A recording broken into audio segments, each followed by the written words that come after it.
if that's okay. So if we could pass the mic down. Now, Lavinia, you've come all the way from London today. Tell us a little bit about your background and what inspired you to step into the world of blockchain. Okay, so blockchain is a new arena. Some people, first of all, who in the room has heard of blockchain technology? Okay, that's good. Most hands have gone up. I would say 50-50. So as we go through the course of this conversation, I'll explain what blockchain is. I'll do it now. So blockchain ultimately is the technology that underpins cryptocurrency. So who here knows what cryptocurrency is? Okay, great. So that's if there's no blockchain technology, then there's no crypto. But a lot of people just see blockchain and then assume crypto is the only use case. However, blockchain technology can be used for many different things. It's a new tech, it's emerging tech, even though it's been around for a number of years. It's still a tech that is creating impact and does create impact. So I was a financial wellbeing coach for a number of years.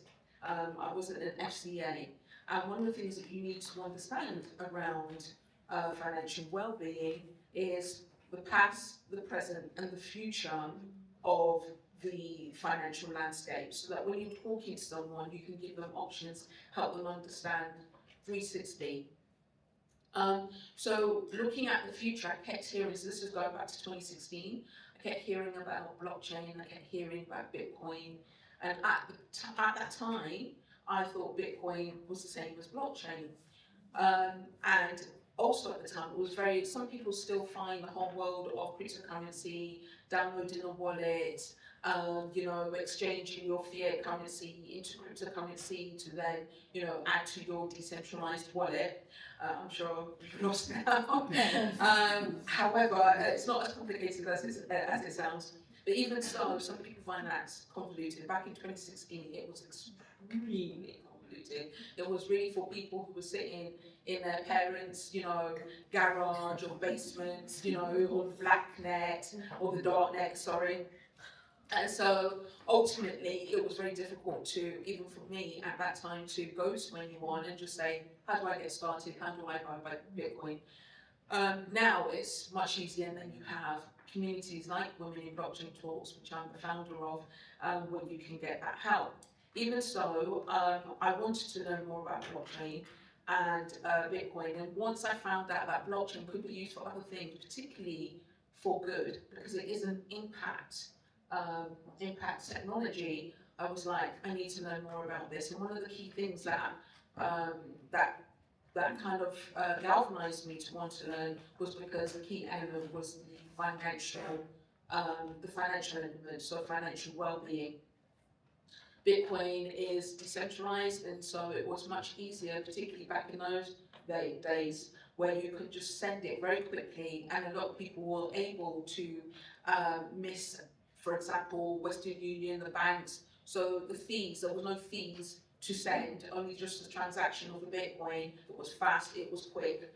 And so most times, again, this is why people look at cryptocurrency as a case study. So being a financial well-being coach, I wanted to know more about this. And then, interestingly enough, I went through burnout. So I took a year off, and that's when I started to learn more about blockchain and Bitcoin. And as I said, one of the best ways to learn is to do it on the job. So I was fortunate enough to start working for a startup company that was focused on digital identity, because one of the key things around blockchain is data. Who owns your data? How is your data used? You can track that, and you can have more ownership of that in the world of blockchain, but that's another subject. And so I worked for that company, and I started to learn, and one of the things I found, there wasn't enough women in the space. There's more women in the space, but even still, when I attend events or speak on panels or, in a room, in a meeting room, I'm generally the only person who looks like me. And I was in Barcelona just last week. We did an event there, and there was a number of women who came up and said, I've been wanting to learn about blockchain, but I didn't know where to go. And, at the place where we were actually doing the presentation, it was me and two of my colleagues. all women, 2 black women, which is just unheard of in the scene. So that's how I got into blockchain, and then I started Women in Blockchain Talks because I wanted to bring more women into the space, I still do, and I called it Women in Blockchain Talks because women talk, and I said I wanted to be the Oprah of blockchain. You're certainly that. So, can I ask the audience, if you don't mind sharing, who has invested in a crypto or tech currency? Just so you know, I have.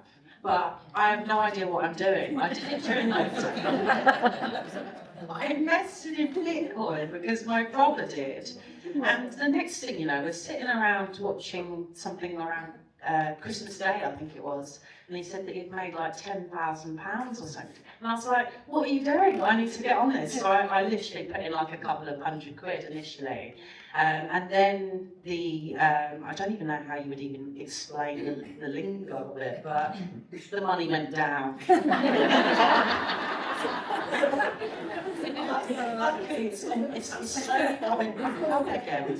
Which leads me on to my next question. So the US government have recently announced their plans to embrace Bitcoin as part of their investment strategy. And this is likely to create a switch in the marketplace, which will see prices increase significantly. Yay for me.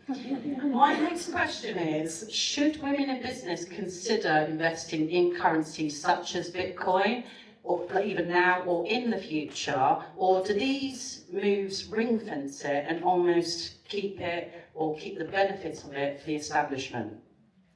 Okay, so key thing with blockchain is it's decentralized. Okay, so that means anyone, anywhere around the world can access crypto, okay, or they can invest in it.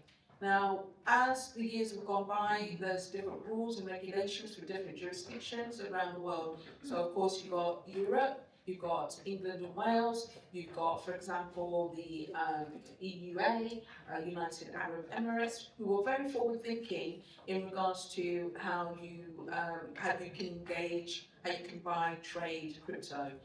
So, for example, there was a number of, like Binance. I think many people who are aware of the crypto world will have heard of Binance, which is an exchange.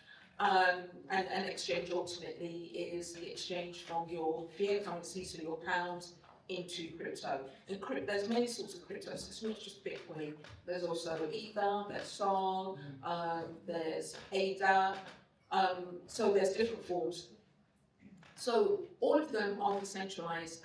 And so you need to go through an exchange in order to purchase. So to answer your question, everybody and anyone who has an interest in investment, in wealth creation, in diversification, should be looking at this space. Why? Because everything evolves, including money, right? And so it's important that women are looking at different ways to make their money or to have different investments. What I love about the cryptocurrency scene in regards to investing, as this is a question that you talked about, because generally speaking, obviously this is a space I know very well, but my focus is always more on blockchain as a business, entrepreneurship, and particularly social impact. How can we use this technology for good and for social impact? Crypto can also be used for good. There's lots of different use cases, philanthropy, donations, etc., etc. But to answer your question, Stephanie, I always say that you can start from wherever you're at, whatever you can afford. And that is a key difference with decentralized finance, which we shorten for DeFi, decentralized finance, and centralized finance. So you may only, for example, I may have in my bank account 100,000, Stephanie has 10,000, Alex has 100. We will get different interest rates because of the amount of money that we have in our bank accounts, right? With crypto, I can put in 100,000, Stephanie 10,000, Alex 1,000. If the market goes up by 5%, everybody gets 5%. If it goes down by 5%, everybody's amount goes down by 5%. So it makes it equal, it makes it transparent, takes away that middleman. And this is just an example of why decentralization, DeFi, and blockchain is so powerful. I mean, there's so many different case studies I could give, but to answer your question, this is the reason why I would say yes. You should all be looking at it, but it doesn't mean that it's going to be right for you. And the other key thing that you can do, if this is an area you are looking at, is that, you know, because it is an investment ultimately, you could do £50 a month or even £15 a month and do cost dollar averaging or cost pound averaging. What does that mean? It just means that if you put in your £50 a month and the market is up, then that means your money goes up. If you put in £50 next month and the market goes down, then of course that goes down, but that means you bought more Bitcoin.